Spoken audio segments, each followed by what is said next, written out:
सदाशिवसमारम्भां शङ्कराचार्यमध्यमाम् अस्मदाचार्यपर्यन्तां वन्दे गुरुपरम्पराम्।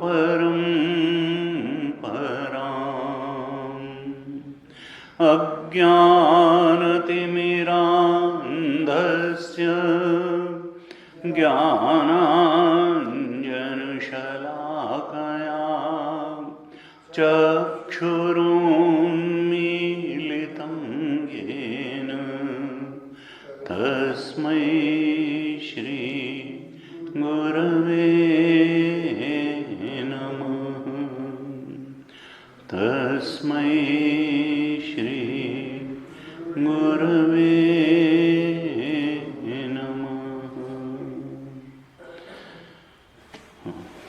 शांति मंत्र का पाठ करो। ओम शं नो मित्रः शं वरुणः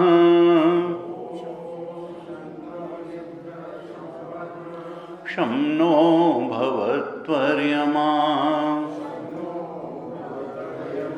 शं न इंद्रो बृहस्पतिः शं नो विष्णुरुक्रमः नमो ब्रह्मणे नमस्ते वायो त्वमेव प्रत्यक्षं ब्रह्मासि त्वामेव प्रत्यक्षं ब्रह्म वदिष्यामि ऋतं वदिष्यामि सत्यं वदिष्यामि तन्माम् अवतु तद्वक्तारम् अवतु अवतु माम् अवतु वक्तारम्। ओम शांति शांति शांति।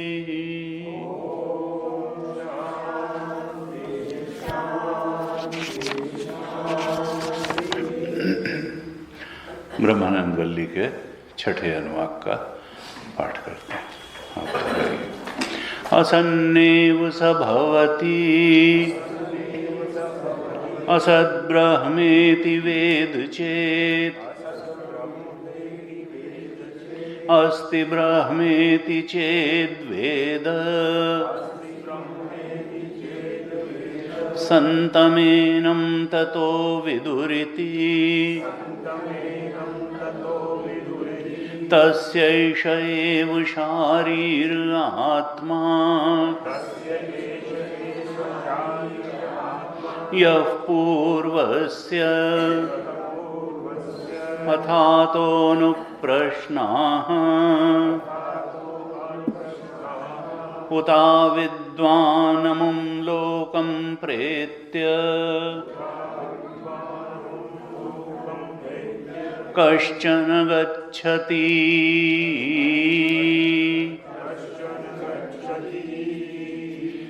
आहो विद्वानमुं लोकं प्रेत्य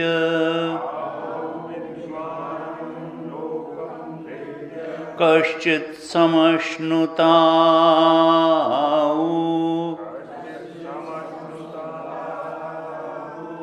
सोकामयत्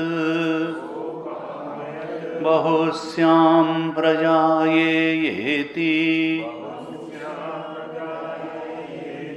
सतपोतप्यत् सतपस्तप्त्वा इदं सर्वम् असृजत् यदिदं किञ्च तत्सृष्ट्वा तदेवानुप्राविशत् तदनुप्रविश्य सच्च त्यच्च अभवत् निरुक्तं चानिरुक्तं च निलयनं चानिलयनं च विज्ञानं चाविज्ञानं च सत्यं चानृतं च सत्यम् अभवत् यदिदं किञ्च तत्सत्यम् इति आचक्षते तदप्येष श्लोको भवति तदप्येष श्लोको भवति।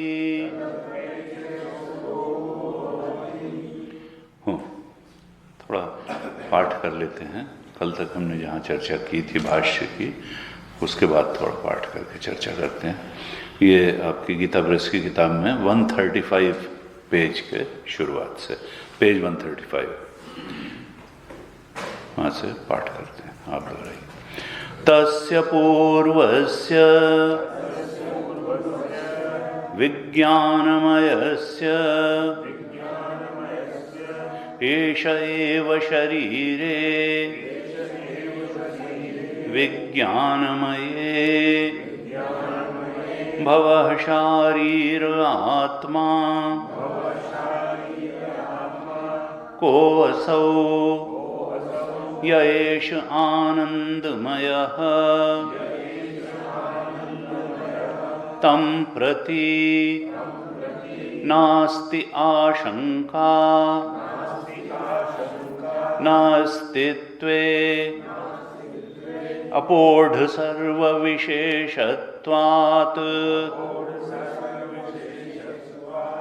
अपोढ सर्वविशेषत्वात्तु ब्रह्मणो नास्तित्वं प्रति आशंकायुक्ता सर्वसामान्यात् च ब्रह्मणः यस्मात् एवं अमृतः तस्मात् अथ अनन्तरं श्रोतुः शिष्यस्य अनुप्रश्नाः आचार्य उक्तिं अनु एते प्रश्ना अनुप्रश्नाः सामान्यं हि ब्रह्म आकाशादिकारणत्वात्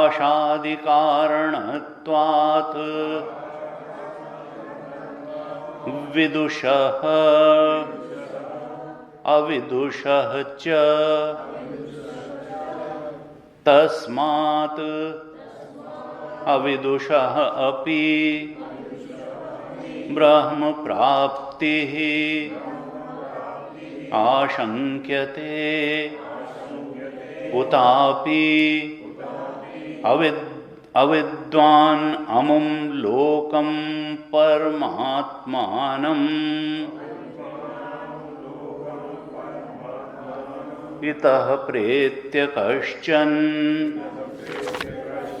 चन शब्दः अपि अर्थे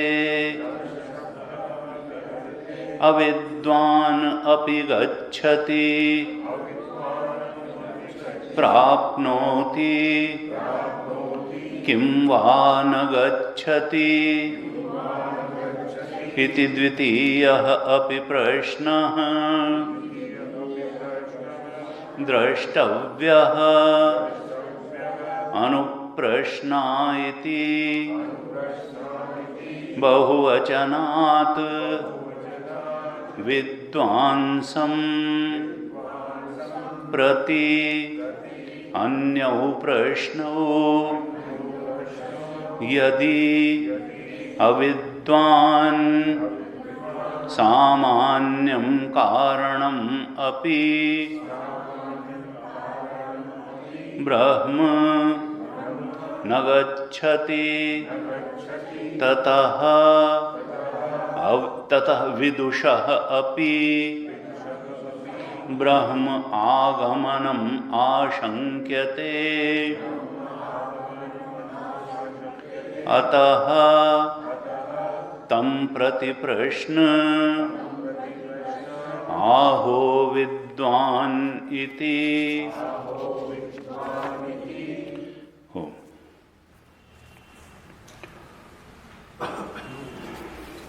भगवान शंकराचार्य ने श्रुति के प्रथम जो छठे अनुवाक्य के दो तीन जो बातें श्रुति ने कही, क्योंकि परम प्रमाण जो है मूल प्रमाण श्रुति है। भगवान शंकराचार्य का भाष्य श्रुति को ही स्पष्ट करने के लिए है। तो गुरु जी कहते थे कि भाई ये भी हो सकता है कई बार हम लोग भाष्य में ही इतना लग जाते हैं, आसक्त हो जाते हैं कि मूल श्रुति भूल जाती है, जबकि जो प्रमाण है वो मूल श्रुति ही है। भाष्य श्रुति को एक्सप्लेन करने के लिए है, उसके अर्थ को खोलने के लिए है। हालांकि गुरु जी कहते हैं हमारे लिए तो शंकराचार्य जी का भाष्य भी श्रुतिवती ही प्रमाण है, क्योंकि हम तो यही परंपरा में मानते हैं कि भगवान शंकर के अवतार थे और वो ज्ञान देने के लिए, श्रुति के अर्थ का बोध कराने के लिए अवतार लेकर के आए। क्योंकि भाष्य न होता तो श्रुति का शुद्ध अर्थ समझना संभव न हो पाता। तो असन्नेव स भवति असद ब्रह्मेति वेद चेत। श्रुति ने कहा अगर तुम ब्रह्म के को नहीं मानोगे, इनकार करोगे कि ब्रह्म नहीं है, तो तुम मानो अपने होने को इनकार करोगे, क्योंकि तुम्हारा ही सत्य तो ब्रह्म है। ये पंचकोश सत्तावान हो ही नहीं सकते अगर उसके अधिष्ठान और प्रकाशक के रूप में ब्रह्म तत्व तुम्हारे अंदर विराजमान न हो। इन पांचों कोशों को सत्ता देने वाला, इनको जीवंतता देने वाला तो ब्रह्म तत्व ही है। वो तो असली तो वही है। ये जो 5 लेयर्स हैं ये तो घटवत हैं। ये इसलिए कहा कि अगर तुम्हें अनुभव में आ रहा है तो भी ठीक, और नहीं अनुभव में आ रहा है तो ठीक। तुम तो इस पक्ष में बैठो कि ब्रह्म है, क्योंकि जब ब्रह्म है इस मान्यता के साथ तुम जीवन जियोगे तभी तुम साधु मार्ग को अपनाओगे, तभी तुम्हारे जीवन में एक तीसरा और चौथा पुरुषार्थ आएगा, परम पुरुषार्थ आएगा, जिसको मोक्ष कहते हैं। क्योंकि मोक्ष का अर्थ ब्रह्मत्व के बोध में प्रतिष्ठित होना ही है। आत्मा का ही दूसरा नाम मोक्ष है और ब्रह्म का ही दूसरा नाम मोक्ष है। परम सत्य के बोध में प्रतिष्ठित होने का ही दूसरा नाम मोक्ष है। और इन पंच कोशों को ही अपना स्वरूप मान करके हम जन कितनी जिंदगियां जीते चले आए, वासना पूर्ति के लिए, वासना पूर्ति से सुख पाने के लिए, उसमें सुख मानते हुए, और सत्य हमसे अछूता रहा। श्रुति का आह्वान है कि देखो साधक, तुम उधर बढ़ो, उस सत्य की तरफ बढ़ो, तुम परम पुरुषार्थ मोक्ष को अपना लक्ष्य बनाओ, उसके महत्व को समझो। अगर तुमने उसके महत्व को समझा तो फिर तुम उसको पाने के लिए जो रास्ता श्रुति बताती है उसके महत्व को भी समझोगे। अर्थात दुर्गुणों का त्याग और सद्गुणों को ज्यादा से ज्यादा अपने जीवन में लाना। 16वें अध्याय में गीता में 3 श्लोक केवल भगवान ने दैवी सद्गुण के लिए समर्पित किए और 26 सद्गुण लेकिन उन 3 श्लोकों में ही बता दिए। अमानित्व, वहां पर अभयम सत्व संशुद्धि ज्ञान योग व्यवस्थिति, दानम दमश्च यज्ञश्च स्वाध्यायस्तपार्जव, अहिंसा सत्यम क्रोध। 16वें अध्याय के शुरू के पहले दूसरे तीसरे श्लोक तो 26 सद्गुण बता दिए। और फिर उसके बाद में बाकी का सारा चैप्टर 24 श्लोक का चैप्टर है वो आसुरी संपद के लिए ही समर्पित किया। क्यों? क्योंकि दुर्गुणों को हटाना पहला कर्तव्य है। साधना का पथ क्या है कि जो हटाना है वो हट जाए और जो आना है वो आ जाए। अर्थात जीवन से दुर्गुण चले जाएं और सद्गुण सारे आ जाएं। इसी से तो अंतःकरण निर्मल होगा, अंतःकरण पवित्र बनेगा और इसी से जीवन में सुख और शांति भी आएगी। आनंदमय कोश का आनंद भी बढ़ाने का यही उपाय है और ब्रह्मानंद की तरफ बढ़ने का भी यही उपाय है कि दैवी सद्गुणमय जीवन बनता चला जाए और जो भी आसुरी वृत्तियां हैं, अगर कोई दुर्गुण हैं, दंभो दर्पोभिमानश्च क्रोध पारुष्यमेव च अज्ञानम च अभिजातस्य पार्थ संपद आसुरी। 6 बताए, बाद में उसको बहुत बढ़ाया और अंत में कह दिया कि 3 ही हैं, कामेश क्रोधेश। उन्होंने कहा त्रिविधा नरकस्य इदं द्वारम नाशनम आत्मनः कामः क्रोधः तथा लोभः तस्मादेतत्त्रयं त्यजेत्। कि सारी आसुरी संपद के मूल में तो ये 3 ही हैं। कामनाएं, कामनाओं में अड़ंगा लगेगा तो क्रोध, और कामनाएं पूरी हो जाएंगी तो लोभ। पूरी गीता यही जो है, काम क्रोध लोभ को हटाना है और दैवी सद्गुणों को लाना है। यही अंतःकरण को निर्मल बनाने का उपाय है, यही ब्रह्मानंद की तरफ बढ़ने का भी उपाय है। इसी को भगवान शंकराचार्य ने कहा, ये वर्णाश्रम धर्म भी इसी के लिए है, यानी सात्विकता बढ़े। कल हमने चर्चा पिछली कक्षा में करी थी कि शूद्र वृत्ति अगर है, तमोगुण बहुत ज्यादा है, तो वैश्य वृत्ति में जाए, वैश्य वृत्ति से छात्र वृत्ति में जाए, कुछ समाज के लिए भी सोचे और वहां से फिर परमात्मा सत्य के बारे में सोचे, उधर बढ़े ब्राह्मण वृत्ति। शमो दमः तपः शौचम क्षांति आर्जवमेव च ज्ञान विज्ञान आस्तिक्यम ब्रह्म कर्म स्वभाव, जो 18वें अध्याय में गीता में कहा। ये जो दैवी सद्गुण हैं तो सारे हैं, ब्रह्म कर्म ही यही बताया। ब्राह्मण का कर्म क्या है? शमो दमः तपः शौचम, क्षमाशीलता, शांति, सरलता, आर्जवमेव च ज्ञान विज्ञान आस्तिक्यम, भगवान में श्रद्धा। ये मत कहो कि असन्य कि ब्रह्म नहीं है, कहो नहीं, ईश्वर है, ब्रह्म है। आस्तिक्यम, और ज्ञान प्राप्त करने का प्रयास करो, फिर उस ज्ञान के दृढ़ बोध में स्थित होने का, विज्ञान को भी विज्ञान तक पहुंचो। परोक्ष ज्ञान, सत्संग में परोक्ष ज्ञान हो जाता है। उसके बाद जब हम साधना का सहारा देते हैं और साधना में दृढ़ होते हैं तो फिर बोध भी हो जाता है, ज्ञान के बाद विज्ञान भी हो जाता है। अर्थात वो ब्रह्म कहने सुनने की बात नहीं रह जाती। जब वो उसका आनंद हमको अनुभव होता है, आत्म शांति अनुभव होती है, फिर वो विज्ञान हो जाने पर तो कोई संशय, शंका, संदेह रह नहीं जाती। फिर परोक्ष ज्ञान की बात समाप्त हो गई।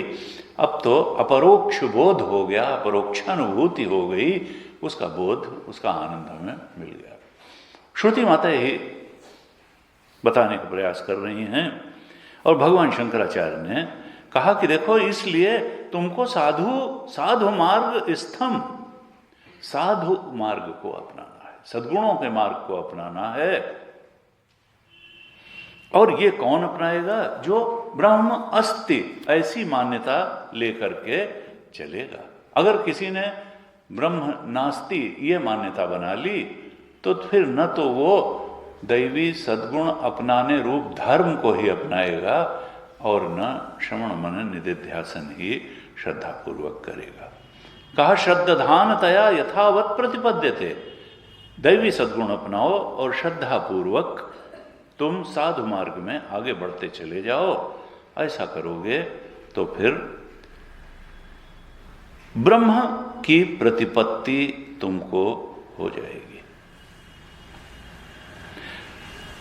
नहीं तो फिर अर्थ और काम दो ही पुरुषार्थों में तुम्हारा जीवन निकलेगा। न तो ठीक से धर्म पुरुषार्थ जीवन में आएगा और मोक्ष पुरुषार्थ तो अछूता रहेगा ही। हम कर्म की भी महत्ता अगर समझ लें, सत्कर्म की महत्ता समझ लें, निष्काम कर्म की महत्ता समझ लें, तो भी हमको यह बात तो समझ में आ ही सकती है कि सत्कर्म ही शुभ परिस्थिति का हेतु होता है। शास्त्र की शरण में जाने पर इतना तो मान्यता बनी ही जानी चाहिए कि दुष्कर्म आज नहीं तो कल हमारे दुख का कारण बनेगा। कर्म प्रधान विश्व रचि राखा, जो जस करे सो तस फल चाखा। कर्म हमारे सामने परिस्थिति बन करके खड़े हो जाते हैं। सत्कर्म शुभ अनुकूल परिस्थिति बन करके खड़े होते हैं और दुष्कर्म प्रतिकूल दुखदायी परिस्थिति के रूप में खड़े होते हैं। तो सत्कर्म ही शुभ परिस्थिति का हेतु है और सत्कर्म ही हृदय को शुद्ध करने का भी हेतु है। सत्कर्म से ही शुभ परिस्थिति की भी प्राप्ति होती है। सत्कर्म से ही हृदय की, और देखिए जो सद्गुणी होगा, दैवी सद्गुण जिसमें होंगे, वो दैवी सद्गुण वाला ही सदचिंतन भी करेगा, उसकी सद्वासनाएं होंगी और वही सत्कर्म भी कर पाएगा। इसलिए अंदर जो है सॉफ्टवेयर बहुत इंपॉर्टेंट है कि वो दुर्गुण का सॉफ्टवेयर है कि अंदर जो है दुर्वासनाएं हैं कि सद्वासनाएं हैं, सद्गुण है कि दुर्गुण है, दैवी संपद है कि आसुरी संपद है। तो सत्कर्म ही हृदय शुद्धि का भी हेतु है और हृदय की शुद्धि ही परमार्थ की प्राप्ति का हेतु है और परमार्थ है ब्रह्मबोध। यानी मूल में दैवी सद्गुण को अपनाना। अगर कोई दुर्गुण है, आसुरी संपद है, तो उसको जीवन से निकालना, संतों ने कहा कि अगर ये निष्काम कर्म, सत्कर्म, हृदय की शुद्धि, उससे परमार्थ की प्राप्ति, ये निष्पत्ति, ये निर्णय हो जाए, क्योंकि मनुष्य के जीवन में सबसे महत्व निर्णय का ही है कि उसने निर्णय क्या करके रखा हुआ है। अपने बारे में क्या निर्णय किया है, संसार के बारे में क्या किया है, जीवन के बारे में क्या निर्णय किया है, जीवन के लक्ष्य के बारे में क्या निर्णय किया है, उस लक्ष्य को पाने के मार्ग के बारे में क्या निर्णय किया है। एक निर्णय बदलते ही सब कुछ बदल जाता है। निर्णय बहुत महत्वपूर्ण है। अगर किसी ने ये निर्णय कर लिया, इस निष्पत्ति, दृढ़ निष्पत्ति पर पहुंच गया कि नहीं, सत्कर्म ही महत्वपूर्ण है, हृदय शुद्धि के लिए भी, परमार्थ प्राप्ति के लिए भी, तो वो मोक्ष का पुरुषार्थी हो ही जाएगा। मोक्ष पुरुषार्थ अब उसके जीवन का जो रियल गोल होगा, वास्तविक जो लक्ष्य होगा, वो तो मोक्ष पुरुषार्थी हो जाएगा। और ऐसा जो सन्मार्गी है, जो शुद्ध हृदय वाला है, उसी को कहा साधु। वही साधु मार्ग पर है, वही साधु है। इसका मतलब क्या हुआ कि साधु बनने का मार्ग क्या है, साधु बनने के लिए लक्ष्य क्या है? मोक्ष। अगर किसी ने ब्रह्मबोध का लक्ष्य नहीं रखा है तो उसके साधु बनने में शंका ही है, गुरु जी कहते थे। संत बनने का हेतु क्या है, साधु बनने का लक्ष्य क्या है? परम लक्ष्य उस ब्रह्म बोध रूपी मोक्ष को प्राप्त करने का पुरुषार्थ। गुरु जी कहते थे कि अगर ये लक्ष्य रखे बिना साधु बन गया, कोई भी और लक्ष्य, ब्रह्मबोध का लक्ष्य नहीं, किसी भी और लक्ष्य को लेकर के साधु बन गया, यानी साधु के कपड़े पहन लिए, साधु का नाम रख लिया, तो फिर वो दुनिया को दिखाने के लिए साधु बनेगा, वो सच्ची चीज को पाने के लिए साधु नहीं बनेगा। उसके जीवन का लक्ष्य साधु दिखना होगा, साधु बनना नहीं होगा। और साधु बनना महत्वपूर्ण है, साधु दिखना महत्वपूर्ण नहीं है। तो कहा कि देखो, संत साधु मार्ग स्थम एनम, संत की परिभाषा भाष्यकार यही दे रहे हैं, संतम साधु मार्ग स्थम एनम विदुः साधव। क्यों? क्योंकि उसने ब्रह्म के बोध को लक्ष्य बनाया। दुनिया को नहीं चाह रहा है, वो दुनिया वाले को चाह रहा है, दुनिया बनाने वाले को चाह रहा है, दुनिया वाले को चाह रहा है। रामकृष्ण परमहंस कहते थे कि देखो, ये जो बगिया है, दुनिया रूपी बगिया है, इसको कोई बनाने वाला है। तुम बगिया में ही इतने मस्त हो गए, आसक्त हो गए, कितने अच्छे पेड़ हैं, कितने अच्छे फल लगे हुए हैं, कितने रसदार फल हैं, कि तुम बाग के ओनर को भूल ही गए, बाग की रचना करने वाले को भूल गए। अगर मालिक से मिल जाते तो ये कितने पेड़ हैं, किस तरह के पेड़ हैं, इनका मतलब क्या है, ये कैसे लगाए गए हैं, क्यों लगाए गए हैं, वो सब बता देता। लेकिन तुम तो अपने आप ही पेड़ गिनने के चक्कर में पड़ गए और सब उस पर जो है एनालिसिस करके तुमका ऐसे कैसे हो सकता है। थोड़ा बाग वाले की भी तो याद रखो, जिसकी बगिया है उससे भी तो मिलना चाहो, उस परमात्मा से को लक्ष्य बनाओ जिसने इस दुनिया को बनाया। गुरु जी कहते थे कि देखो, अगर कोई केवल दुनिया को ही चाहेगा और दुनिया वाले को भूल जाएगा, तो फिर वो दिखावटी साधु बनेगा, और साधु बनने के बाद भी वो भगवान को नहीं चाहेगा, वो दुनिया को ही चाहेगा। और उसको चाहे उसका सद्गुरु कितना समझाएगा कि देखो, चाहने लायक चीज भगवान है, दुनिया तो आनी जानी है, शरीर ही आना जाना है, तुम क्या आने जाने वाली चीजों को, ये सब काम चलाऊ चीजें हैं। लेकिन बात उसकी समझ में आएगी नहीं, क्योंकि वो तो दुनिया को ही चाह रहा है। अभी दुनिया वाले को, दुनिया बनाने वाले की तरफ उसको कोई दृढ़ आस्था नहीं हुई, उसके पाने का मर्म उसको नहीं समझ में आया, उसका प्रयोजन ही नहीं समझ में आया कि इसको क्यों हम पाएं। अभी उसकी ममता संसार में रखी हुई है, अभी भगवान की भक्ति हृदय में वास्तव में पैदा नहीं हुई। औपचारिक रूप से भले भक्ति कर रहा हो, लेकिन आसक्ति कहाँ है उसकी? अभी अगर आसक्ति दुनिया में ही साधु बनने के बाद भी है, ब्रह्मबोध में का प्रयोजन अभी स्पष्ट नहीं हुआ, निर्णय नहीं हुआ कि वो पाने लायक चीज है, तो फिर उपनिषद लाख कहता रहे, भाष्यकार लाख कहते रहे, सदगुरु उसका लाख कहता रहे, बात समझ में नहीं आएगी। ममता रत सन ज्ञान कहानी, तुलसीदास जी ने लिखा। जब रामचंद्र जी गए तो सुग्रीव ने कहा कि नहीं, समुद्र आपका कुलगुरु है, प्रार्थना कर लीजिए। लक्ष्मण जी को नहीं लगा कि प्रार्थना करनी चाहिए।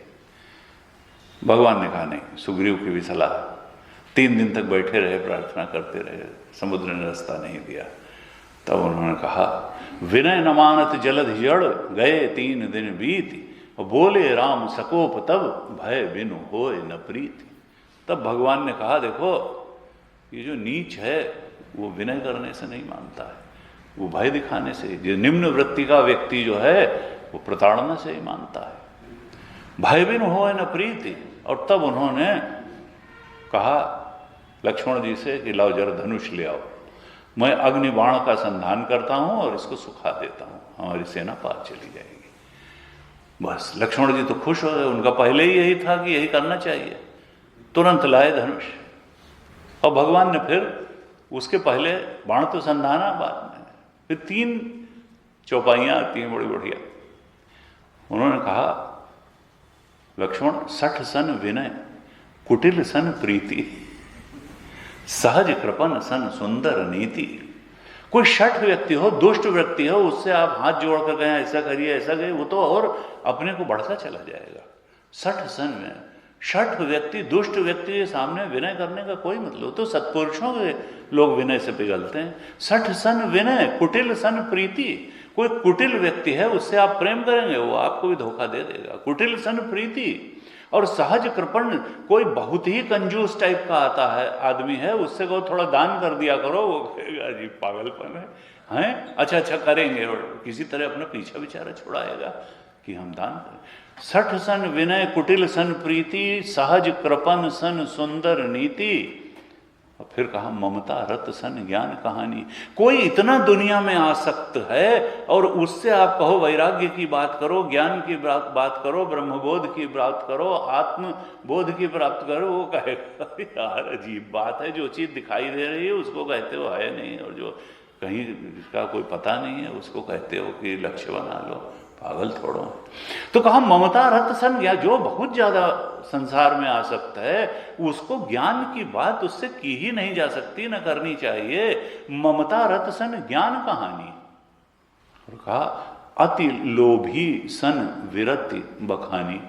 जो बहुत ज्यादा लोभ से ग्रस्त है उससे तुम वैराग्य की बात कहो कि आप त्याग करना चाहिए, वैराग्य, और उसके अंदर तो लोभ अति लोभी सन विरति बखानी। और कहा क्रोधी ही सन, कोई बहुत क्रोधी स्वभाव का व्यक्ति है, थोड़ा ही कुछ कहिए तो नाक पे जो है मक्खी नहीं बैठने देगा, गुस्सा आता है, और उससे तुम क्या करो, कहो सम रहना चाहिए, समता बनाए रखनी चाहिए। कोई कुछ कह भी दे तो भाई शांत रहो। उनका शांत कैसे रहें, वो एक कहेगा हम 4 कहेंगे। उनका अति क्रोधी सम, क्रोधी व्यक्ति को समता का उपदेश किया जाए।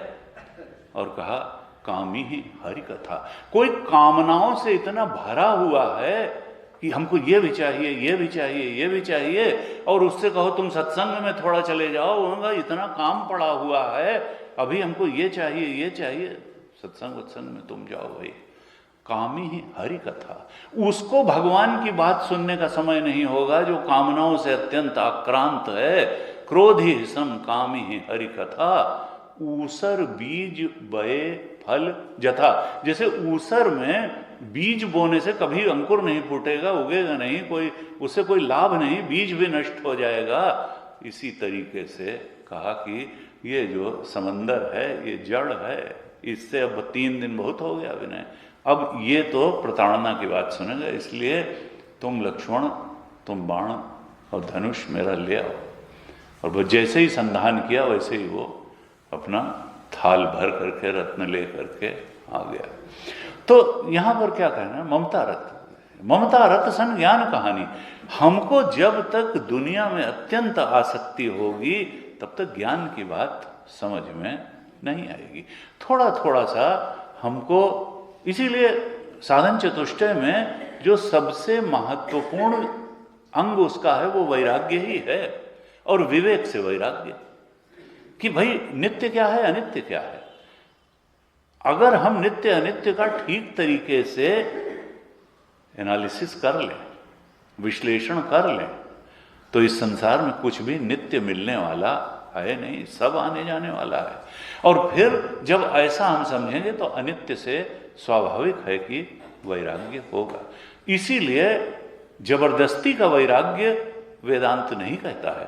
पर्युच्छ लोकान कर्मचितान ब्राह्मणों निर्वेदम आयात। इस लोक की परीक्षा करते चले जाओ, तुमको हर चीज उत्पन्न और नष्ट होने वाली ही मिलेगी, इंक्लूडिंग आवर ओन बॉडी। हर चीज एक दिन पैदा हुई, एक दिन नष्ट हो जाएगी, एक दिन, यानी कोई चीज यहां रहने वाली नहीं है। तो जो चीज आने जाने वाली है उससे इतना ज्यादा लगाव क्या करना। तो कहा निर्वेदम आया, तब वैराग्य हो। नित्य अनित्य का ठीक प्रकार से अगर हम विश्लेषण कर लें, विवेक कर लें नित्य अनित्य का, तो फिर अनित्य से वैराग्य होता चला जाएगा। और जब सब कुछ अनित्य ही है, तब जिज्ञासा होगी कि क्या कोई नित्य भी चीज है। तब तद विज्ञानार्थम सगुरु में वाभिगच्छेत समित पाणी श्रोत्रियम ब्रह्मनिष्ठम।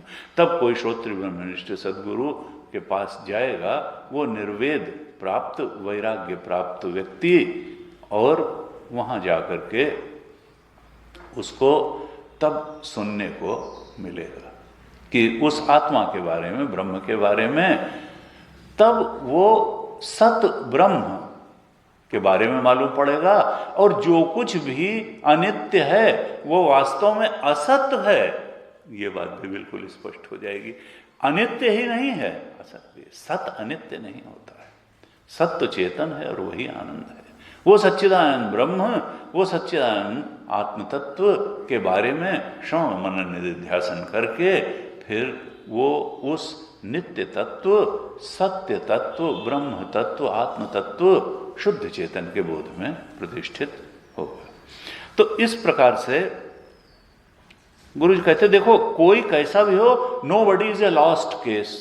ऐसा भी नहीं, कोई कितना भी अपिचेत सो दुराचारो भजते मां मनन, अगर वो सत्संग में जाना शुरू कर दे तो बहुत दिन तक दुनिया, क्योंकि दुनिया बहुत अच्छी चीज नहीं है। गुरु कहते थे देखो, दुनिया आकर्षक बहुत लगती है, लेकिन ये बेवफा है, ये बेवफा है। और ये जो है समय समय पर आपको बताती है कि हम बेवफा हैं, लेकिन हम फिर भी जो है उसको नहीं समझने को तैयार होते, और हम कहते हैं नहीं, नहीं, नहीं, अब की बार चलो धोखा खा गए, अब की बार जो मिलेगा वो, ये परिस्थिति तो बेवफा नहीं होगी। और दुनिया बार बार बताती है भाई हमसे आशा मत लगाओ, हम बेवफा हैं। तो और सत्संग बार बार कहता है कि जीव ब्रह्म सन सहज संगाति। उस परमात्मा ने तो कभी तुम्हारा साथ छोड़ा ही नहीं, वो चेतन बन करके हमेशा से जन्म जन्मांतर से तुम्हारे साथ चल रहा है, वो एकदम बेवफा नहीं है। लेकिन हम उसकी वफादारी को, जो वास्तव में वफादार है, उसको महत्व नहीं देते और बेवफा के ही चक्कर में पड़े रहते हैं। और ये कहता है, ये सत्संग में जा करके मालूम पड़ जाएगा।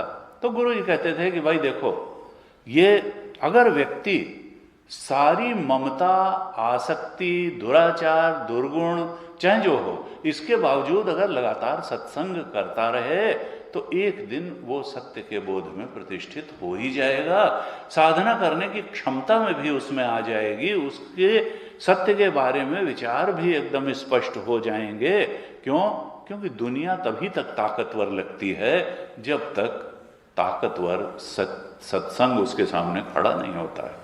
दुनिया कोई, वो तो हमारी ताकत से ही, हमारी आसक्ति के कारण ही दुनिया ताकतवर है। दुनिया में अपने आप कोई ताकत नहीं है। ऐसे कहा तो हमारे सारे ही शास्त्र यही कहते हैं। अब इसके लिए तरीका क्या है? तो कहा कि देखो, तरीका तो पंचकोश का वर्णन श्रुति ने किया,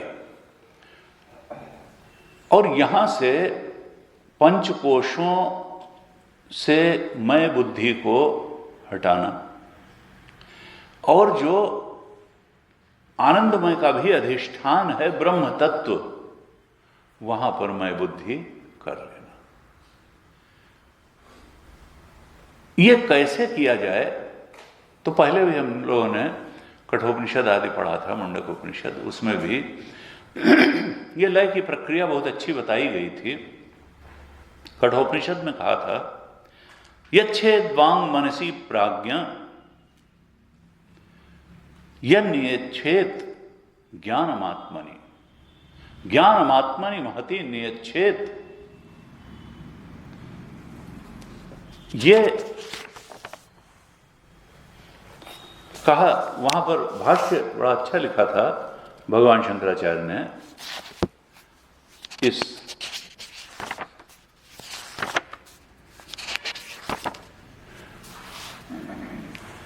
कहा, यच्छेद वांग मनसी प्राज्ञा तद्यच्छेद ज्ञानमात्मनि, ज्ञानमात्मनि महति नियच्छेद तद्यच्छेद शांतमात्मनि।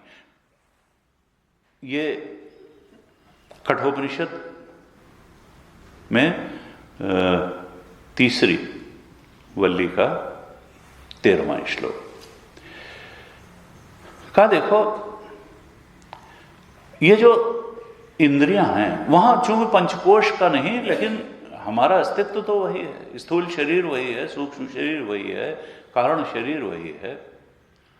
कहा ये लय की प्रक्रिया बताई थी वहां कि कैसे हम अपनी चेतना को बाहर से समेट समेट करके सबसे अंतरतम में जो हमारा शुद्ध चेतन आत्मा है वहां पर लाएं और लय करें। उसकी लय की प्रक्रिया बताई थी और कहा था यच्छेद वांग मनसी प्राज्ञा। प्राज्ञा जो बुद्धिमान व्यक्ति है, जो जानकार है, जिसने गुरु मुख से श्रवण कर लिया अपने बारे में और अपने सत्य आत्म तत्व के बारे में, ऐसा प्राज्ञ विद्वान क्या करे, वांग मनसी नियच्छेद। नियच्छेद का मतलब लीन करे, लीन कर दे। क्या लीन करे? इंद्रियों को मन में लीन करे। वाक, वाक का मतलब वाणी, वाणी से सारी इंद्रियों को लेंगे। वाक मनसी यच्छेद, अपनी चेतना को सारी इंद्रियों से समेट करके मन में लीन कर दे, अर्थात ध्यान में बैठ जाए। ध्यान में बैठ जाए, बोलना बंद कर दे, सुनना बंद कर दे, आंख बंद कर ले, छूना बंद कर दे। कर्मेंद्रियां भी शांत हो गई, ज्ञानेंद्रियां भी शांत हो गई। ध्यान में पहली स्टेज तो यही हो गई। और अब चेतना मन तक आ गई, इंद्रियां मानो मन में लीन हो गई। और फिर क्या करे? यच्छेद ज्ञान आत्मनि। ज्ञान आत्मनि का मतलब बुद्धि।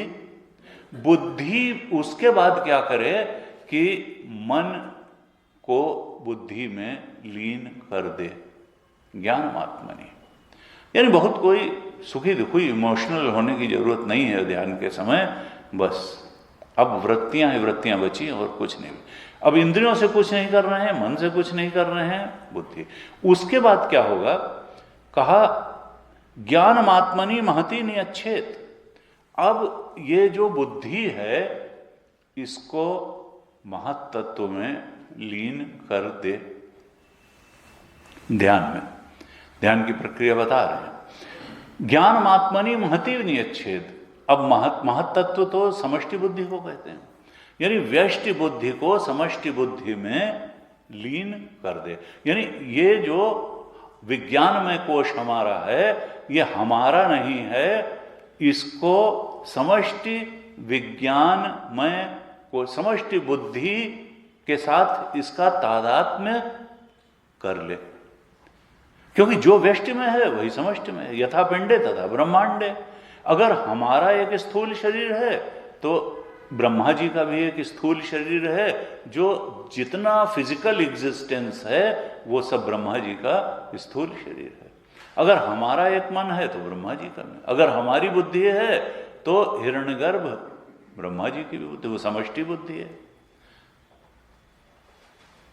कहा ज्ञान आत्मनि महति नियच्छेद। ये बुद्धि को महत्तत्व में, समष्टि बुद्धि में लय करे। अब ये कैसे लय करे? भाष्यकार ने बड़ा सूत्र दिया इसमें, जो भाष्य लिखा इसीलिए मैं किताब ले आया। कहा ये कैसे करोगे?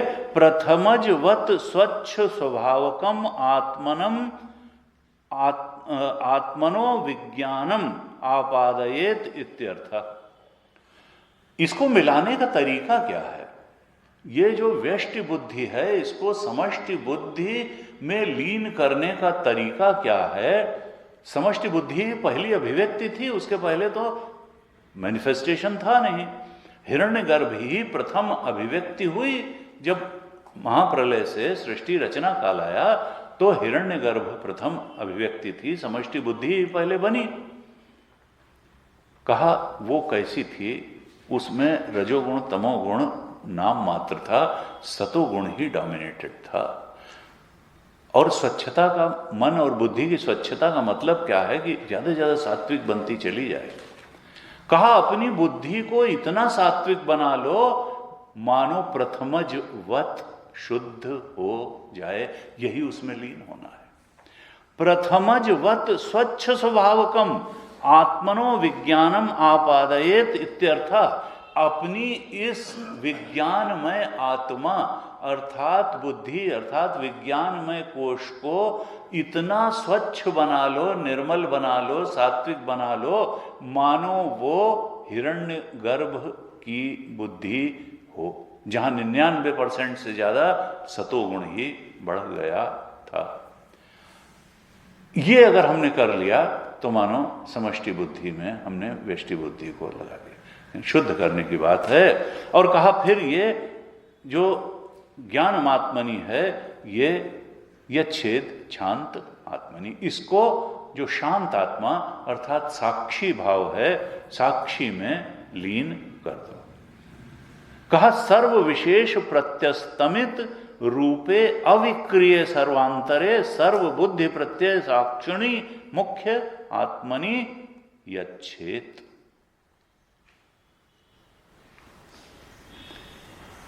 देखिए भगवान शंकर गुरु जी कहते थे, देखो ये वो चाहे जहां रहे वो शब्द वही प्रयोग करते हैं और सत्य के लिए उनके मन में कोई संशय है ही नहीं। यहां हमने जब छठे श्लोक का, ये छठे मंत्र का भाष्य देखा था तो वहां पर 3 बातें कही थी। सर्व विकल्प आस्पदम सर्व प्रवृत्ति बीजम सर्व विशेष प्रत्यस्तमित अपि अस्ति तद ब्रह्मेति विरचित। तीसरे 3 बातें कही थी कि ब्रह्म को कैसे जानो, सर्व विकल्प आस्पदम सर्व प्रवृत्ति बीजम और सर्व विशेष प्रत्यस्तमितम, यानी जहां सारे भेद लीन हो जाते हैं, सारे डिस्टिंक्शन समाप्त हो जाते हैं, जहां विशेष नाम की कोई चीज नहीं है। और ये श्लोक जो हमने अभी बताया कठोपनिषद का, यहां भी कहा कि विज्ञान में आत्मा को कहां लीन करो, सात्विक बना करके, सर्व विशेष प्रत्यस्तमितम सर्व बुद्धि प्रत्यय साक्षिणी मुख्य आत्मा। यहां भी वही शब्द लिखा है, सर्व विशेष प्रत्यस्तमितम, जहां विशेष नाम की कोई चीज ही नहीं है और हम तो विशेष के ही पीछे भागते हैं। ये और जो आत्मा है, जो ब्रह्म तत्व है, वो सर्व विशेष प्रत्यस्तमित, जहां सारी विशेषताएं ही लीन हो जाती हैं, तो शुद्ध आत्मा को उस सर्व विशेष की साक्षी आत्मा में लीन कर दो। ये लय प्रक्रिया बताई। लय प्रक्रिया बताई तो हमको उस अपनी ही अंतरतम सत्ता में पहुंचने के लिए इस प्रकार से बार बार चीजें बताई जा रही। हम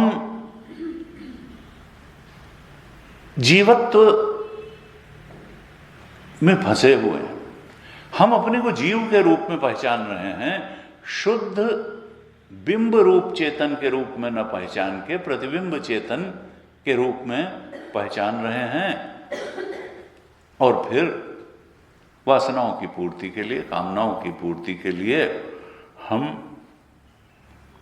कई कई जन्मों से भटक रहे हैं।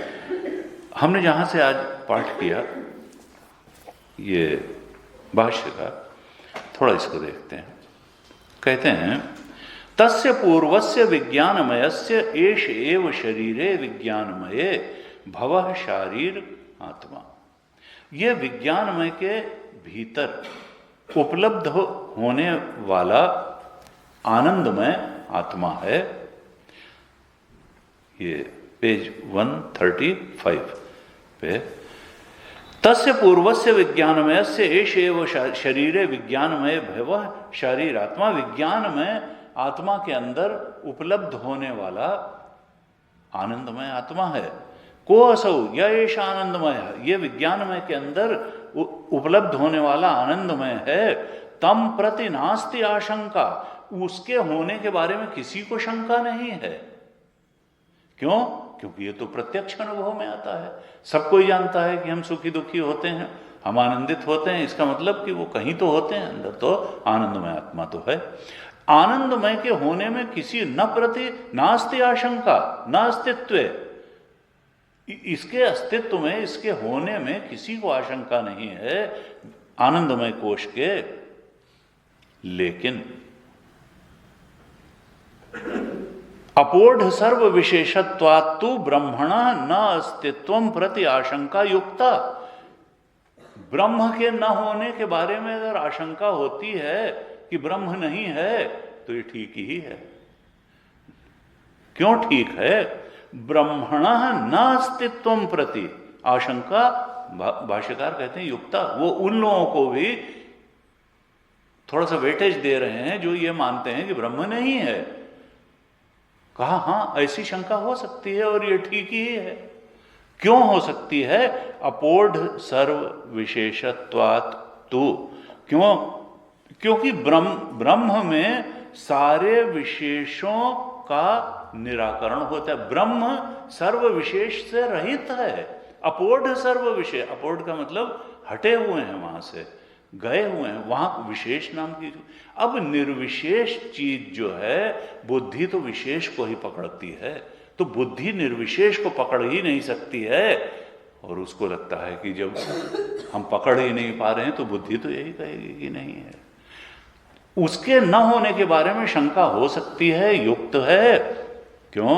क्योंकि अपोढ़ सर्व विशेषत्वात्तु, ब्रह्म के अस्तित्व के बारे में शंका बनती है, क्योंकि ये सर्व विशेष से रहित है और बुद्धि तो विशेष को ही पकड़ती है।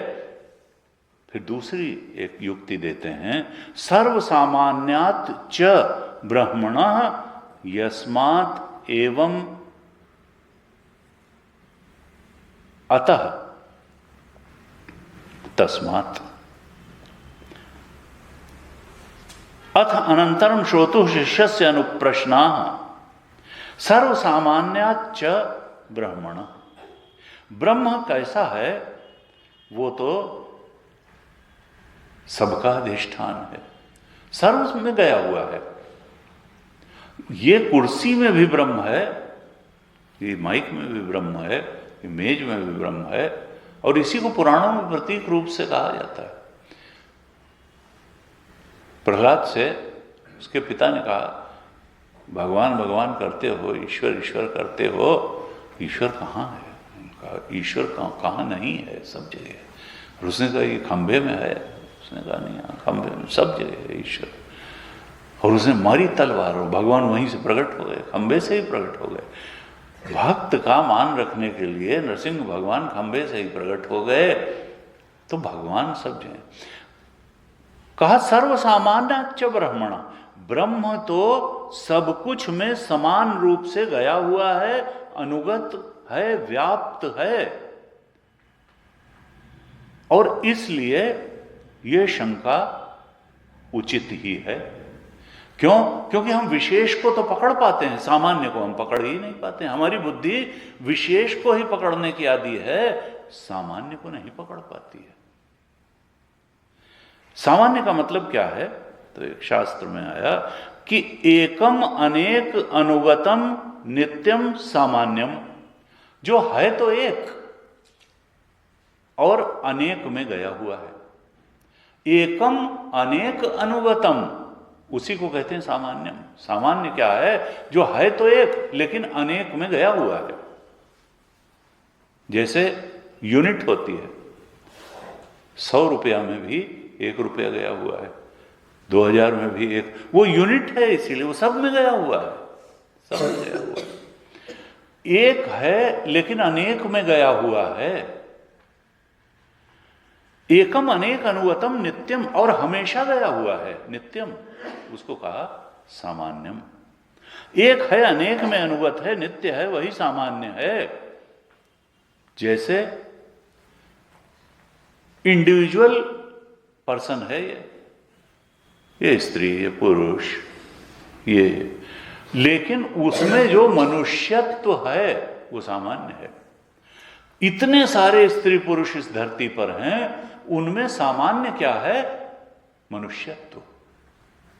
लाखों रोज पैदा होते हैं, लाखों रोज मरते हैं, लेकिन मनुष्यत्व बना रहता है। मनुष्यत्व सामान्य है। गोत्व सामान्य है। कितनी गायें आई, कितनी गायें चली गई, लेकिन गोत्व बना हुआ है, क्योंकि गोत्व सामान्य बना हुआ है। सर्वस्मिन यत् सामान्यम तत् ब्रह्म, जो सब कुछ में सामान्य है उसी को कहते हैं ब्रह्म। असल में असली सामान्य तो ब्रह्म तत्व ही है। सर्वसामान्यात च ब्रह्मण, सब में जो समान है, अनुगत है, समान रूप से वो ब्रह्म है, लेकिन बुद्धि सामान्य को पकड़ नहीं पाती है, वो तो विशेष को ही पकड़ती है। तो जो दो दिया, एक तो अपोढ़, दो कारण दिए कि ब्रह्म में शंका क्यों होती है, इसके लिए शंकराचार्य भगवान ने दो कारण दिए। अपोढ़ सर्व विशेषत्वात्, क्योंकि सारे विशेषों का वहां निराकरण हो जाता है, वो सारे विशेषों के परे है, इसलिए वो पकड़ में नहीं आता। और हमारे पास पकड़ने का साधन बुद्धि ही है, और वो सर्व सामान्याच, सर्व विशेष, अपोढ़ और सर्व सामान्यात, इसलिए पकड़ में नहीं आता। अब जो शिष्य है उसने गुरु से सुना, ब्रह्म के बारे में सुना कि भाई ऐसा है, सच्चिदानंद है, और सत्यम ज्ञानम अनंतम ब्रह्म, ये सब सुन लिया। यो वेद निहितम गुहायाम परमे व्योमन सोष्णुते सर्वान कामान सह, ये सब सुन लिया। ये भी सुन लिया अभी तक। कहा अथ अनंतरम श्रोतु शिष्यस्य अनुप्रश्नाः आचार्य उक्तिम अनु एते प्रश्ना अनुप्रश्ना। ये सब सुनने के बाद भी उसके मन में थोड़ी शंका है और वो प्रश्न करता है। क्या प्रश्न करता है? कहता है सामान्यम ही ब्रह्म आकाशादि कारणत्वात् विदुषः अविदुषः च। आपने बताया कि ब्रह्म जो है सर्व सामान्य है और सर्व विशेष रहित है, यानी सब में गया हुआ है। जैसे मनुष्यत्व तो सारे मनुष्यों में है, ऐसे ही ब्रह्म तो हर चीज में समाया हुआ है, सामान्य है, अनुगत है। अगर ब्रह्म सब कुछ में अनुगत है तो फिर वो विद्वान में भी अनुगत है और अविद्वान में भी अनुगत है। मूर्ख भी उतना ही ब्रह्म रूप है जितना विद्वान ब्रह्म रूप है। जब सभी कुछ में है तो मेरा प्रश्न, मुझे शंका ये हो रही है कि एक घड़ा है, घड़ा बड़ा सुघड़ है तो भी उसमें मिट्टी गई हुई है, और एक टेढ़ा मेढ़ा बन गया है तो उसमें भी मिट्टी ही गई हुई है। वो सुघड़ घड़ा फूटेगा तो भी मिट्टी बनेगा, और वो जो टेढ़ा मेढ़ा वाला फूटेगा तो भी वो मिट्टी बनेगा। एक घड़ा है जिसमें जहर भरा हुआ है, वो फूटेगा तो भी वो मिट्टी बनेगा, और एक जिसमें अमृत भरा हुआ है वो फूटेगा तो भी मिट्टी बनेगा। अगर ब्रह्म विद्वान में भी उतना ही गया हुआ है जितना अविद्वान में गया हुआ है, तो जब विद्वान मरेगा तो भी ब्रह्म को प्राप्त होगा, और जब अविद्वान मरेगा तो भी ब्रह्म को प्राप्त हो गएगा।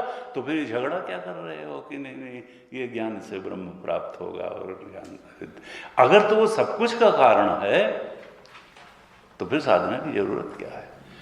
तो फिर तो जो वो सबको वही मिल जाए।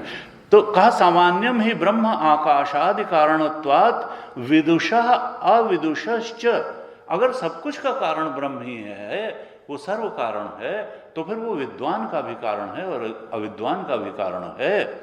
तस्मात् अविदुषः अपि ब्रह्म प्राप्ति आशंक्यते।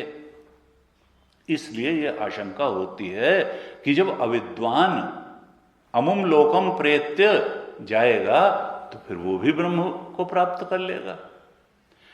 अविद्वान अमुम लोकम प्रेत्य अमुम लोकम परमात्मानम इतः प्रेत्य कश्चन। जब अविद्वान इस लोक से जाएगा, यानी इस शरीर से निकलेगा तो वो भी परमात्मा को प्राप्त करेगा या नहीं करेगा।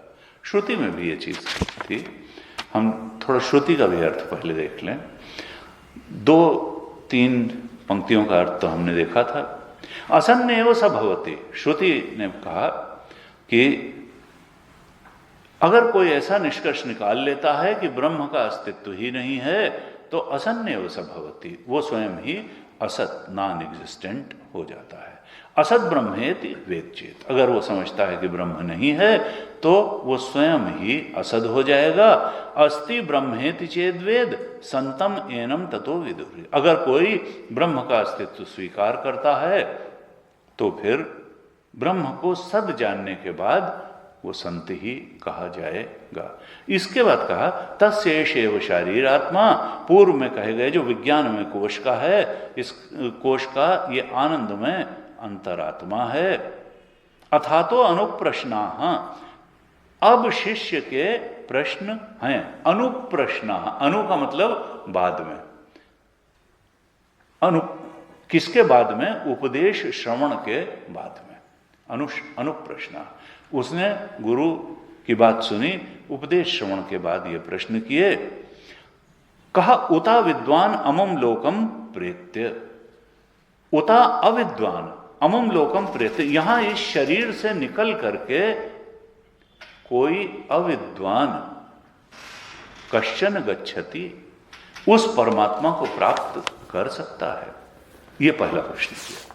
फिर कहा आहो विद्वान अमुम लोकम प्रेत्य कश्चित समश्नुता, या कोई विद्वान भी इस शरीर को छोड़ने के बाद परमात्मा को प्राप्त होता है या नहीं प्राप्त होता है?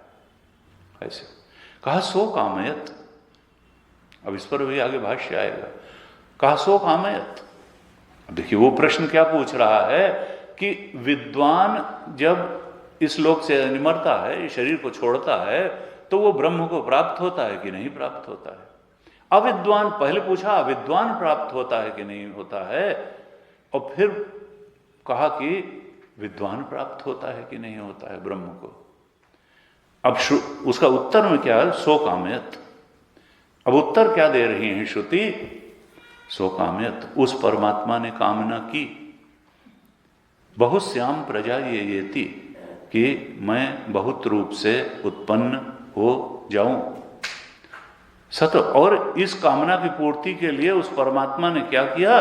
सतपो तप्यत, उसने तप किया, ज्ञान रूप तप किया। सतपस्तत्वा, तप करने के बाद इदम सर्वम असृजत, तप करने के बाद उसने ये जो कुछ जगत है इस सब की रचना की। इदम सर्वम असृजत यदिदम किंच, जो कुछ भी जगत में है उस सब की रचना की उस परमात्मा ने कैसे की?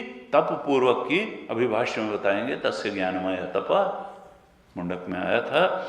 उस परमात्मा ने ज्ञान रूप तप करके, और पहले उसने कामना की, किसो कामे? बहुत श्याम प्रजा, कि मैं बहुत हो जाऊं।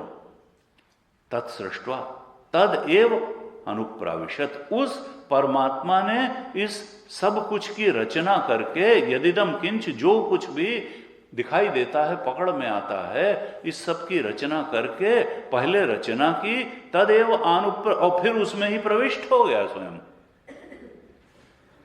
तत्सृष्ट्वा, रचना करके, तदेव अनुप्राविशत, उसमें सब में इंटर कर गया, उसमें प्रविष्ट हो गया, जीवन भाव से प्रविष्ट हो गया। तद अनुप्रविश्य, इसमें प्रवेश करके सच्च त्यक्ष अभवत, वो परमेश्वर मूर्त रूप भी हो गया और अमूर्त रूप भी हो गया, सत रूप भी हो गया। सत और त्यत दोनों हो गया। सत का मतलब क्या है? मूर्त रूप, जैसे पृथ्वी आदि जो दिखाई देते हैं मूर्त रूप हैं, पकड़ में आ जाते हैं इंद्रियों की। मूर्त रूप जो दिखाई देता है वो भी हो गया, और जो अमूर्त है आकाश आदि जो अमूर्त है वो भी वही हो गया। मूर्त भी हो गया, अमूर्त भी हो गया। पृथ्वी आदि जो इंद्रियों की पकड़ में आता है मूर्त रूप, वो भी वही बन गया। और आकाश आदि जो अमूर्त है, त्यत है, वो भी वही हो गया। निरुक्तम च अनिरुक्तम च, जो वो सब जिसके बारे में कहा जा सकता है, उक्त कहा जा सकता है और कुछ चीजें नहीं कही जा सकती हैं। तो जो कहा जाने योग्य है, यानी हम कह के इसके बारे में सकते हैं जो देश काल वस्तु से परिच्छिन्न है, उसी के बारे में कह सकते हैं, उसी के बारे में सोच सकते हैं। और अपनी चेतना के बारे में क्या कहेंगे, कोई उस ढंग से कहा नहीं जा सकता। जो देश काल वस्तु से परिच्छिन्न नहीं है उसके बारे में क्या कहें और कैसे कहें। तो जिसके बारे में जो कहने योग्य है वो भी वही बना, और जो न कहने योग्य था वो भी वही बन गया। यानी वही आत्मा भी है और वही जड़ भी है, वही प्रकृति भी है, वही पुरुष भी है। निरुक्तम च अनिरुक्तम च, न कहे जाने अनिरुक्तम भी वही हो गया, निरुक्तम उक्त कहने योग्य भी वही हो गया। निलयनम च अनिलयनम च, वो आश्रय रूप भी वही हो गया और अनाश्रय भी वही हो गया। घर भी वही हो गया और बेघर भी वही हो गया। निलयनम भी वही हो गया, अनिलयनम भी वही हो गया। विज्ञानम च अविज्ञानम च, विज्ञानम का अर्थ क्या है? चैतन्य, चेतन। वही चेतन रूप भी हो गया और वही अचेतन रूप भी हो गया। सत्यम च अनृतम च, वही जिसको हम यहां सत्यम का अर्थ आएगा व्यावहारिक सत्य, व्यावहारिक सत्य रूप भी वही हो गया और असत्य रूप भी वही होगा। अनृतम भी वही हो गया, सत्यम भी वही हो गया। ये जो कुछ भी है, यदिदम किंच तत् सत्यम इति आचक्षते, ये जो कुछ भी है इस सब को जो तत्वदर्शी हैं, सत्य को जानने वाले हैं, ब्रह्म तत्वदर्शी जो हैं, वो सब ये जो कुछ भी है सबको सत्य ही कहते हैं। तदप्येष श्लोको भवति, उसी के विषय में ये श्लोक है। अब देखिए, तो प्रश्न क्या किए थे कि विद्वान इस लोक को छोड़ करके जब जाता है तो क्या वो ब्रह्म को प्राप्त करता है? अविद्वान क्या प्राप्त करता है और विद्वान क्या प्राप्त करता है, या विद्वान नहीं प्राप्त करता है और विद्वान भी नहीं प्राप्त करता है? और इसका उत्तर कहाँ से देना शुरू किया था श्रुति ने कि सो कामयत, उसने कामना की। अब ये जो है कुछ उसी प्रकार का उत्तर हो गया कि किसी ने पूछा कि भाई आप कहाँ से आ रहे हैं और कहाँ जा रहे हैं? तो उसने कहा कि हमारा बड़ा लड़का जो है वो 1972 में पैदा हुआ था। ये भी कोई जो है बात हुई कि वो पूछ रहा है मरने के बाद जो है वो विद्वान ब्रह्म को प्राप्त होता है कि नहीं प्राप्त होता है, अविद्वान जो है प्राप्त होता है कि नहीं प्राप्त होता है। और उत्तर देना कहाँ से शुरू हुआ कि उस परमात्मा ने कामना की कि मैं बहुत हो जाऊं। ये प्रश्न क्या है और उत्तर क्या है? बहुत श्याम प्रजा सतपो तप्य, तो उसने तप किया। हम पूछ क्या रहे हैं, आप बता क्या रहे हो? लेकिन यह है कि श्रुति अगर कोई चीज बताती है तो वो उसको हमको पकड़ना पड़ेगा कि ये इररिलेवेंट चीज नहीं है, ये किस तरह से रिलेवेंट है। और यही बात बताने के लिए भगवान शंकराचार्य जो है वो भाष्य इतना लंबा उन्होंने लिखा है। अभी एक एक चीज आएगी। अभी हम देखते हैं कि प्रश्न जो किया उसका क्या मतलब है। तो उसका अब ये 3 प्रकार से प्रश्नों का विश्लेषण भगवान शंकराचार्य ने किया, अथवा अथवा अथवा। और जब भगवान शंकराचार्य एक ही चीज के बारे में 3 तरह से भाष्य लिखते हैं तो इसका मतलब जो अंतिम उसका आर करके होगा वो ज्यादा महत्वपूर्ण होगा। जैसे गुरु जी कहते हैं, हमने कहा कि भाई ऐसा है कि माइक ठीक काम नहीं कर रहा है, थोड़ा उसको धीमा कर दो। और फिर कहा कि अच्छा रहने दो, ठीक है। तो अब बाद वाला माना जाएगा ना कि अच्छा रहने दो, ठीक है। ये नहीं कि आपने पहले कहा था कि अच्छा उसको बढ़ाओ तो हम पहले बढ़ाएंगे और उसके बाद धीमा करेंगे। आपने कहा कि अच्छा थोड़ा पानी ले आओ, फिर कहा अच्छा रहने दो, नहीं हम पहले पानी लाएंगे फिर उसको फेंकेंगे। ऐसी बात तो जो बाद वाला आदेश है वो मान्य होगा। तो अगर कोई 3 अर्थ किए हैं तो मतलब तीसरा वाला सबसे। तो ये भगवान शंकराचार्य ने ये प्रश्नों के ऊपर 3 प्रकार से एनालिसिस की। तो पहला तो यही कह दिया कि सामान्यम ही ब्रह्म आकाशादि कारणत्वात् विदुषः अविदुषः च। ये चूंकि ब्रह्म जो है वो आकाश आदि का भी कारण है, यानी सब का कारण है। जब आकाश का ही कारण है तो हमारा ये शरीर भी तो पंचभूत से ही बना हुआ है, चाहे हमारा स्थूल शरीर हो और चाहे सूक्ष्म शरीर हो। हमारी कर्मेंद्रियां और प्राण रजोगुण के सूक्ष्म अंश से बने हुए हैं, रजोगुण से बने हुए हैं। हमारी बुद्धि और ज्ञानेंद्रियां सतोगुण से बनी हैं और फिजिकल बॉडी और जगत तमोगुण में पंचीकरण हुआ, तामस अंश में उससे बना हुआ है। तो है सब त्रिगुणात्मक। ये सतोगुण, रजोगुण और तमोगुण के अंश से ही बना है। और आकाश आदि पंचभूत से ही बना हुआ है, और पंचभूत का कारण क्या है? वही ब्रह्म। तस्माद एतस्माद आत्मनः आकाशः संभूतः, पहले ही आ चुका है कि ये आकाश आदि किससे पैदा हुए? आत्मा से। और आत्मा क्या है? ब्रह्म ही है। तो कहा सामान्यम ही ब्रह्म आकाशादि कारणत्वात् विदुषः अविदुषः च। ये पंचभूत से ही तो बना हुआ विद्वान भी है और अविद्वान भी है।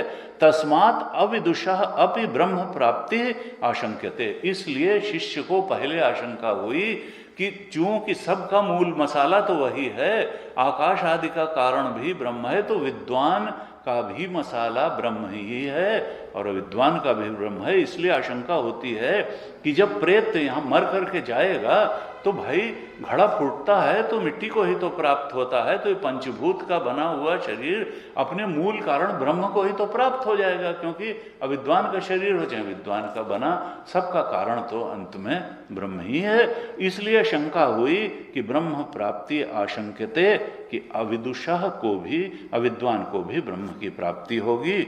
अविद्वान अमुम लोकम परमात्मानम इतः प्रेत्य कश्चन, इस शरीर से निकल करके परमात्मा को क्या प्राप्त करता है?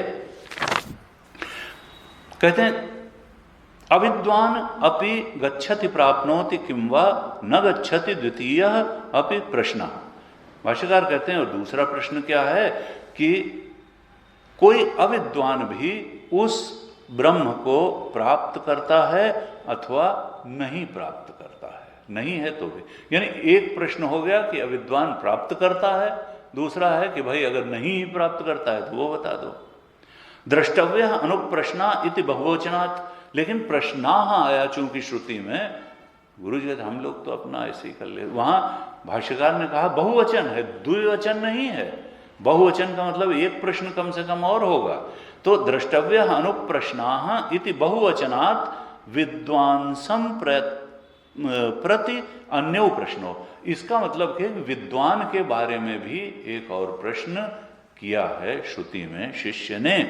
यदि अविद्वान सामान्य कारणम अपि ब्रह्म न गच्छति, अगर अविद्वान सबके कारण ब्रह्म को प्राप्त नहीं करता है, ततः विदुषः अपि ब्रह्म आगमनम आशंक्यते, तो इससे शंका होती है कि विद्वान भी ब्रह्म को न प्राप्त करे, हो सकता है। यानी अब क्या हुआ कि अतः तम प्रति प्रश्न आहो विद्वान। इसलिए शिष्य पूछना क्या चाहता है कि अविद्वान, उसको लगता है कि सबका कारण है तो अविद्वान भी उसको प्राप्त करेगा मरने के बाद, क्योंकि अविद्वान का भी कारण तो वही है, आकाश का ही कारण है पंचभूत। और अगर नहीं प्राप्त करता है बाय द वे अविद्वान, तो फिर विद्वान की ही क्या गारंटी है कि वो प्राप्त करेगा? इसका मतलब विद्वान के बारे में भी ये हो सकता है कि ये हो सकता है ना प्राप्त करे विद्वान भी। विद्वान उस परमात्मा को प्राप्त होता है कि नहीं प्राप्त होता? तो एक तरह से चार प्रश्न बन गए कि विद्वान अविद्वान प्राप्त होता है या नहीं होता है, और विद्वान प्राप्त करता है या नहीं करता है। और उसका ज़्यादा पक्ष क्या है प्रश्न में कि चूंकि वो सब कुछ का कारण है, आकाश आदि पंचभूतों का ही कारण है, और अन्नमय कोश वहाँ बताया था कि इससे आकाश से वायु बनी, वायु से जो है जल बना, वायु से अग्नि बनी, अग्नि से जल बना, जल से, और फिर इसी से तो फिर अन्नम ब्रह्म बना, फिर अन्नमय कोश बना, फिर उसके अंतर्गत जो है ये तो पंचभूत से ही जब बना है तो उसकी ज़्यादा संभावना उसको लगती है कि अविद्वान भी अपने कारण ब्रह्म को प्राप्त कर लेगा प्रेत्यमुम लोक। और तो फिर ये सब चक्कर क्या है? जैसे घटवत, घड़ा मिट्टी को प्राप्त कर लेता है, घड़े के अंदर जहर भरा हो तो भी वो मिट्टी को प्राप्त कर लेगा, अमृत भरा हो तो भी प्राप्त कर लेगा।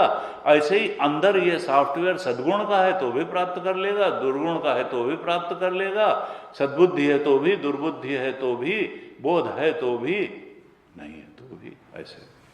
अब इसमें अभी आगे और है, लेकिन इसमें भटकाव कहाँ है, कहाँ उलझ रहा है शिष्य, ये चार प्रश्न बना करके वेदांत का पक्ष क्या है, वो भटक यहां रहा है कि उसने एक विषम दृष्टांत जो है मन में ले लिया। जो दृष्टांत वहां लागू, अगर दृष्टांत ही गलत हो गया तो सारा तर्क का जो स्ट्रक्चर है वही गिर जाता है। क्योंकि हमारे यहां दृष्टांत के बिना कोई चीज की तर्क, हिंदुस्तानी तर्क में, इंडियन लॉजिक में बिना दृष्टांत के तर्क पूरा नहीं होता है। और यहां उसने घटवत ले लिया है कि घड़ा जैसे फूट करके मिट्टी ही बनता है, और ये विषम दृष्टांत है क्योंकि घड़ा जो है वो फूट के ही मिट्टी नहीं बनता है, वो बिना फूटे भी मिट्टी था। जब घड़ा बना नहीं था तो मिट्टी था, जब है तब भी मिट्टी है, फूटेगा तब भी मिट्टी है। यहां पर दृष्टांत जो है घड़े का ना हो करके, यहां दृष्टांत गुरु जी कहते थे अगर चलेगा भी तो कंठाभरण, आत्मबोध में आया कि गले में उसके हार था, और वो महिला शादी में इतना व्यस्त हो गई कि उसने कहा कि भाई हार नहीं मिल रहा, हार नहीं मिल रहा, हार नहीं मिल रहा। और फिर किसी ने कहा भाई कौन सा हार? उसने कहा अच्छा, उसने कहा भाई वो गले में तो है तुम्हारे। उसने कहा अच्छा गड़े। या इसी को लोक भाषा में कहते हैं कि वो एक आदमी था गांव में भर में पूछ रहा था कि भाई हमारा लड़का खो गया, लड़का खो गया, लड़का खो गया, कहाँ है? और उसने कहा कि बगल में क्या दबाए हुए हो? तो उसने कहा कि अरे हाँ यही तो है। तो उसने लड़का बगल में ढिंढोरा शहर में, ये एक जो है कहावत ही बन गई, लड़का बगल में ढिंढोरा शहर में। तो वही हाल जो है यहाँ है, कंठाभरण। कि यहाँ पर क्या है, कंठाभरण, वो महिला जो ढूंढ रही थी वो अज्ञान के कारण ही उसका हार खोया हुआ था। अज्ञान, वहां पर विद्या और अविद्या का प्रश्न था। अविद्या के कारण अप्राप्ति थी और विद्या ही प्राप्ति का हेतु बनी। वो जो चीज अविद्या से अप्राप्त है वो बिना विद्या के प्राप्त नहीं हो सकती है, क्योंकि वो, और विद्या से कोई नई चीज क्रिएट नहीं हो सकती। कोई चीज में देरी है, दूरी है, कुछ अलग बात है जिसको हमारे यहाँ शास्त्र में संस्कार कहते हैं कि भाई कहीं नहीं है तो मांग के ले आए, बना लिया, डेवलप कर लिया, सुधार लिया। अगर कुछ काम करके तो वो चीज पाई जा सकती है जो हमारे पास नहीं है। अगर कोई चीज हमारे पास ऑलरेडी है और हम जान रहे हैं कि ये चीज नहीं है, तो ज्ञान से केवल अप्राप्ति की भ्रांति ही नष्ट हो सकती है, कोई नई चीज ज्ञान से नहीं पाई जा सकती। और ये ब्रह्म हमारा स्वरूप ही है। ब्रह्म चूंकि हमारा स्वरूप ही है, हमारे तीनों शरीरों का अधिष्ठान है, पांचों कोशों का अधिष्ठान है, वो हमारा वास्तविक स्वरूप है, केवल अज्ञान के कारण उसकी अप्राप्ति की भ्रांति है, तो जो भ्रांति का निवारण तो ज्ञान से ही होता है। अज्ञान के कारण जो चीज अप्राप्त है, केवल और केवल उसी की ज्ञान से प्राप्ति हो सकती है। कोई नई चीज अगर लानी होती, कहीं दूर से लानी होती, बनानी होती धो मांझ के, तो कर्म की आवश्यकता है। इसीलिए आत्मबोध में कर्म काम नहीं करता। केवल अंतःकरण की शुद्धि के लिए कर्म है, भक्ति रूप सूक्ष्म कर्म भी है, लेकिन अंत में वो जो उसकी अप्राप्ति का भ्रम है वो ज्ञान से ही दूर होने वाला है। ये वेदांत का पक्ष है। इसलिए मरने से केवल अविद्वान को ब्रह्मबोध नहीं हो जाएगा। विद्वान को ब्रह्मबोध होगा तो जीवन काल में ही होगा और फिर मरने के बाद भी हो जाएगा। ये कोई घट वाला लॉजिक नहीं है कि वो सबका कारण है, तो वो जब मर के जाएगा तो वो भी जो है प्राप्त हो जाएगा ब्रह्म को, और विद्वान भी ब्रह्म को प्राप्त हो जाएगा या नहीं प्राप्त हो जाएगा। अंत में अभी निष्कर्ष ये बताने वाले हैं कि देखो, जो विद्वान है वो यहां भी ब्रह्म चेतना को प्राप्त होगा और मरने के बाद भी प्राप्त होगा, और अविद्वान जो कि यहां नहीं प्राप्त हो पाएगा वो मरने के बाद भी नहीं प्राप्त करेगा। क्यों? क्योंकि विद्या ही उस भ्रांति को मिटा सकती है। मरने वरने से कुछ नहीं होगा, ज्ञान द्वारा ही वो प्राप्त किया जा सकता है। अज्ञान का निवारण ज्ञान से ही हो सकता है। इस प्रकार से हम अगली कक्षा में ओम पूर्णमदः पूर्णमिदं पूर्णात् पूर्णमुदच्यते पूर्णस्य पूर्णमादाय पूर्णमेवावशिष्यते। ओम शांति शांति शांति। हरि ओम श्री गुरुभ्यो नमः। हरि ओम।